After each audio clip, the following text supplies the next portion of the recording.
सभी को राधे राधे, जय श्री कृष्णा। हम जनवरी 2025 का चौथा सेशन लेके आए हैं आपके बीच। 3 सेशन इससे पहले कर चुके हैं, आज चौथा सेशन देखिएगा। चौथे सेशन का पहला क्वेश्चन आपका क्या बोल रहा है करंट अफेयर्स में, हाल ही में आयोजित 82वें गोल्डन ग्लोब अवार्ड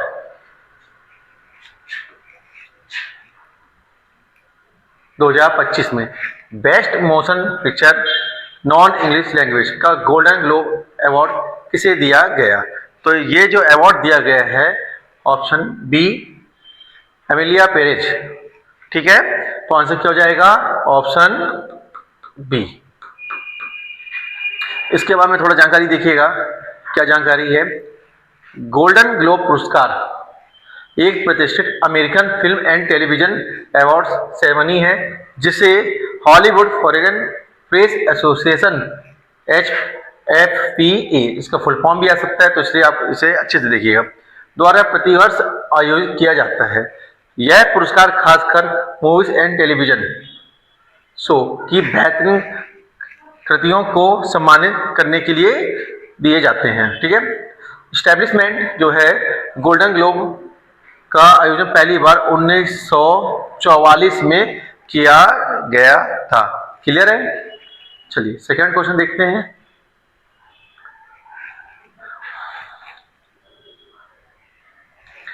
श्रद्धालुओं की भीड़ के कारण मकरविलक्कू उत्सव चर्चा में रहा। यह किस राज्य में मनाए जाने वाला उत्सव है? तो बहुत ही फेमस उत्सव है ये, केरल। आंसर हो जाएगा आपका क्या? ऑप्शन ए, केरल में मनाया जाता है मकरविलक्कू। ठीक है, तो थोड़ा सा जानकारी देखिएगा इसके बारे में। मकरविलक्कू महोत्सव केरल के फेमस सबरीमला टेम्पल, सबरीमला जो मंदिर है में मनाए जाने वाले एक महत्वपूर्ण हिंदू धार्मिक पर्व है। यह उत्सव मुख्य रूप से हर साल दिसंबर जनवरी के बीच मनाया जाता है और यह मकर संक्रांति के दिन के आसपास होता है।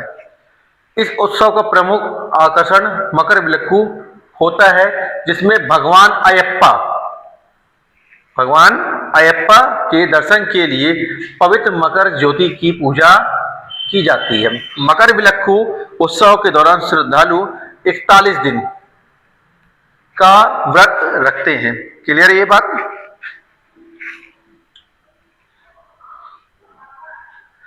नेक्स्ट क्वेश्चन देखिएगा। भारतीय अंतरिक्ष अनुसंधान संगठन इसरो के नए अध्यक्ष वी नारायण को किसके स्थान पर नियुक्त किया गया? तो वी नारायण से पहले कौन थे? एस सोमनाथ। क्लियर है? तो आंसर हो जाएगा क्या? ऑप्शन सी।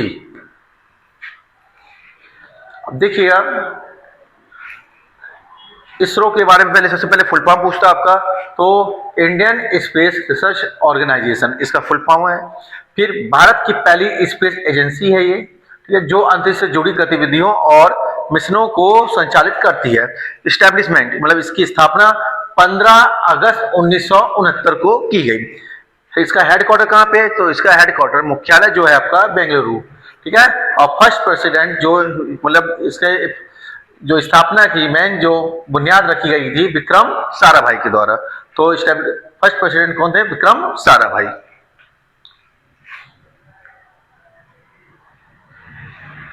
नेक्स्ट क्वेश्चन देखिएगा। भारतीय एथलेटिक्स महासंघ के अध्यक्ष कौन नियुक्त किए गए?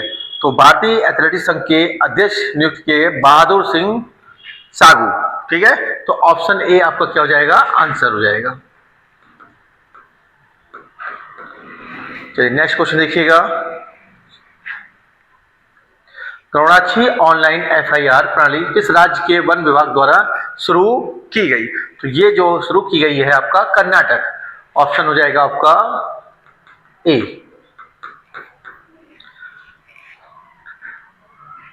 थोड़ा जानकारी देखिएगा इनके बारे में। वनों पर अतिक्रमण, पेड़ों की अवैध कटाई और अवैध शिकार को रोकने के लिए कर्नाटक फॉरेस्ट डिपार्टमेंट ने गौड़ाची ऑनलाइन FIR प्रणाली शुरू की है। क्लियर है? इसे wild life trust of India के सहयोग से विकसित किया गया है। यह forest and wild life protection act के तहत वन अपराध मामलों को ऑनलाइन निपटाने के लिए शुरू किया गया है। नेक्स्ट क्वेश्चन देखिएगा। अब देखिएगा नेक्स्ट क्वेश्चन क्या बोल रहा है। हाल ही में वैज्ञानिक डॉक्टर राजगोपाल चिदम्बरम का निधन हुआ। उन्हें किस वर्ष पद्म विभूषण से सम्मानित किया गया था? ठीक है, तो इसका जो आंसर हो जाएगा वो हो जाएगा क्या आपका? ऑप्शन ए,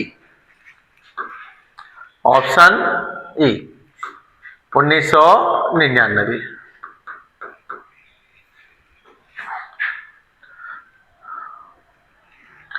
तो इनके बारे में थोड़ा सा जानकारी देखिएगा। हाल ही में 88 वर्ष की उम्र, कितने वर्ष की उम्र? 88 वर्ष की उम्र में राजगोपाल चिदम्बरम का निधन हुआ। ठीक है, भारत देश के एक वरिष्ठ परमाणु वैज्ञानिक थे।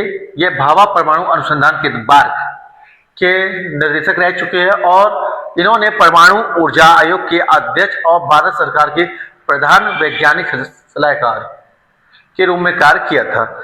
इन्होंने 1975 और 1998 के परमाणु परीक्षणों में एक बहुत महत्वपूर्ण भूमिका निभाया था।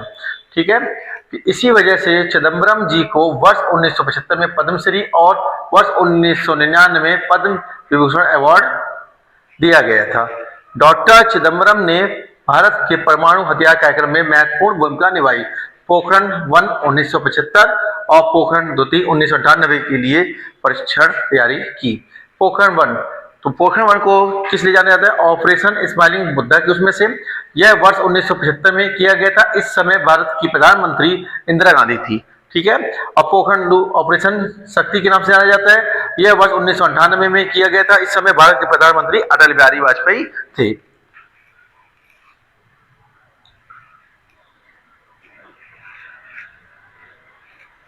अब नेक्स्ट क्वेश्चन देखिएगा। 1 जनवरी 2025 को देश में शोध लेखों और जर्नल तक देशव्यापी पहुंच प्रदान करने के लिए केंद्र सरकार ने किस योजना को शुरू किया है? तो इसका जो आंसर आ जाएगा आपका one nation one subscription. Answer हो जाएगा ऑप्शन बी। क्लियर है?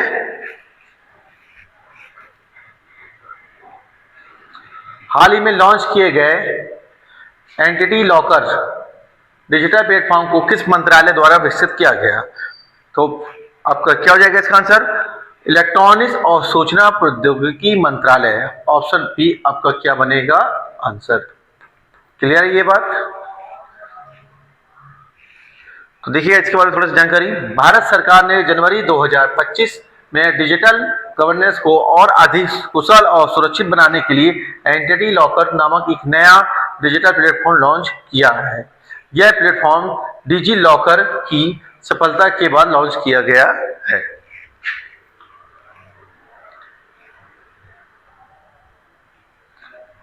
अब नेक्स्ट क्वेश्चन देखिएगा। हाल ही में किस संस्थान का नाम बदलकर national institute for research on commercial agriculture रखा गया है? तो इसका जो करेक्ट आंसर होगा ऑप्शन बी, केंद्रीय तंबाकू अनुसंधान संस्थान। ठीक है, ऑप्शन बी। तो ये आपका कहां पे है? आपका राजमुंद्री, आंध्र प्रदेश।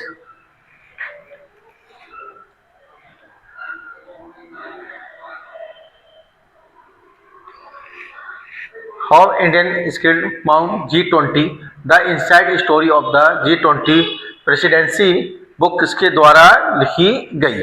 तो ये लिखी गई है पुस्तक अमिताभ कांत के द्वारा। तो आंसर बनेगा ऑप्शन बी। क्लियर है ये? तो देखिएगा इसके बारे में थोड़ा सा जानकारी। हाल ही में अमिताभ कांत की पुस्तक how Indian skilled mount G20 the inside story of the G20 presidency को लॉन्च किया गया। अमिताभ कांत ने अपनी पुस्तक में 9 सितंबर 2023 प्राइम मिनिस्टर नरेंद्र मोदी के साथ हुई महत्वपूर्ण बातचीत का वर्णन किया है।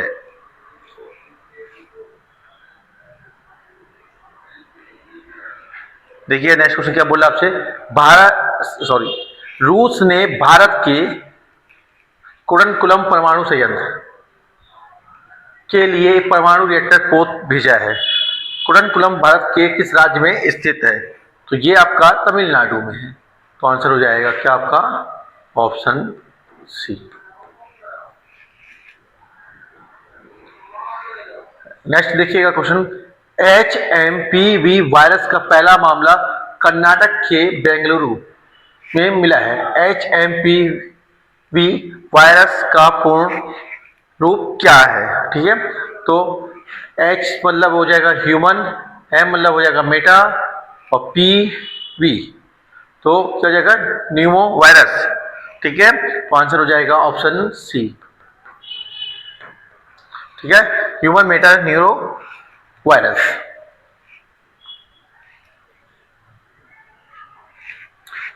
नीति आयोग द्वारा जारी फिशल हेल्थ इंडेक्स में किस राज्य ने शीर्ष स्थान प्राप्त किया है? तो इसका जो करेक्ट आंसर हो जाएगा आपका उड़ीसा, ऑप्शन सी।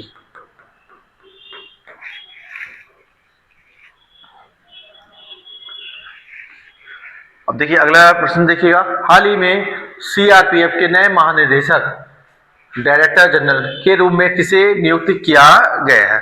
तो इसका करेक्ट आंसर आपका ज्ञानेंद्र प्रताप सिंह, ऑप्शन सी आपका क्या बन जाएगा आंसर।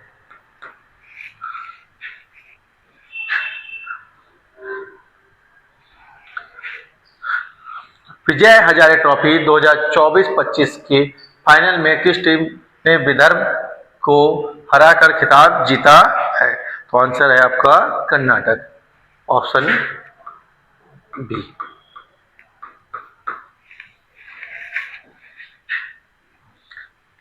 अब नेक्स्ट क्वेश्चन देखिएगा, दिसंबर 2024 के लिए आईसीसी में प्लेयर ऑफ द मंथ का अवार्ड किसे मिला है?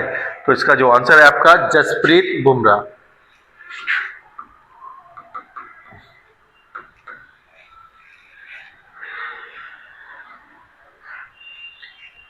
हाल ही में ट्रैक एंड फील्ड न्यूज द्वारा किस खिलाड़ी को best male javelin throw in the world 2024 का खिताब दिया गया है?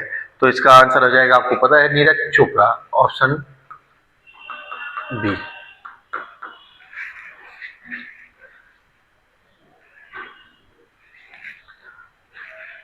तो इसका थोड़ा जानकारी देखिएगा, 1948 में स्थापित track and field news magazine USA को खेल की बाइबल भी माना जाता है।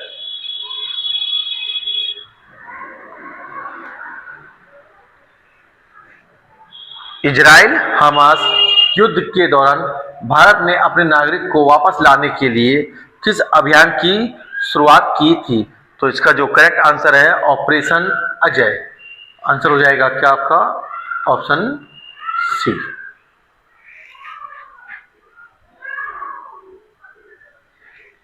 तो देखिए इसके बारे में थोड़ा सा जानकारी, इजराइल और हमास के बीच हुए संघर्ष विराम समझौते को हाल ही में स्वीकार किया गया।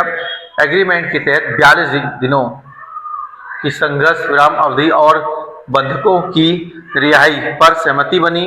यह संघर्ष विराम 460 दिनों से अधिक चले भीषण युद्ध के बाद हुआ है।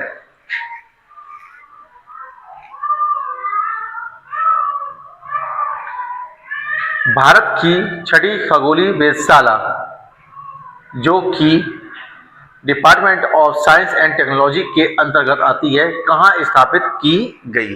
तो देखिएगा, तो इसका जो करेक्ट आंसर हो जाएगा पंचेत हिल पुरुलिया, तो ऑप्शन सी आपका क्या बनेगा आंसर।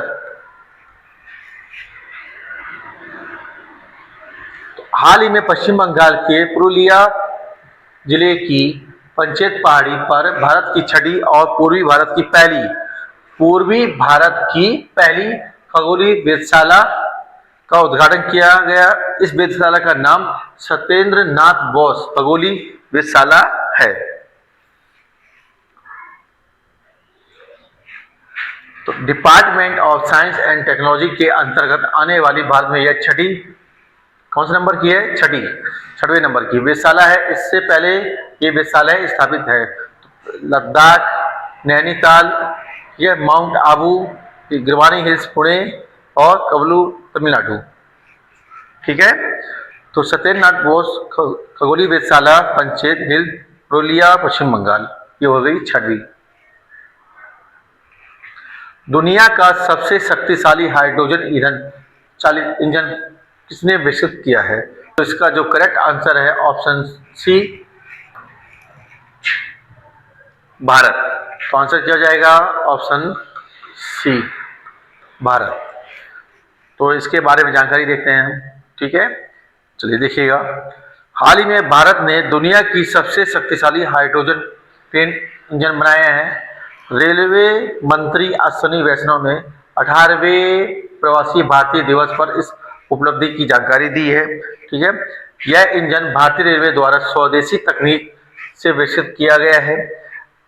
इंजन की शक्ति 1200 हॉर्स पावर है, जो अन्य देशों के 500 से 600 हॉर्स पावर के इंजनों से कहीं अधिक है। पहली परीक्षण यात्रा हरियाणा के जींद सोनीपत मार्ग पर जल्द ही पहला ट्रायल रन होगा।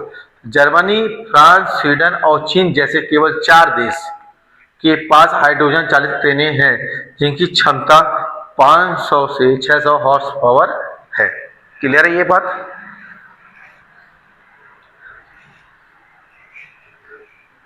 तो चलिए, आज हमने जनवरी 2025 का करंट अफेयर्स का चौथा सेशन कंप्लीट किया। इससे पहले हमने 3 सेशन कंप्लीट कर लिया हुआ था। आज चौथा सेशन, इसके बाद एक सेशन और आएगा। तो जनवरी आपका जो हमने टॉप 100 क्वेश्चन का सेशन चालू किया हुआ था जनवरी 2025 को लेकर, वो आपका कंप्लीट हो जाएगा। इसके बाद हम फरवरी सेशन में जाएंगे। फरवरी का मतलब 20 करके 100 क्वेश्चन का सेशन लेके आएंगे। तो इसे अच्छे से पढ़िएगा। कहीं अगर कुछ लगा कि मिस्टेक हो गया हो या कुछ गलत लग रहा हो तो आप इसको कमेंट बॉक्स पे कमेंट करके बताइएगा। सभी लोग अच्छे से पढ़िए, ध्यान रखिए। सभी को राधे राधे, जय श्री कृष्ण।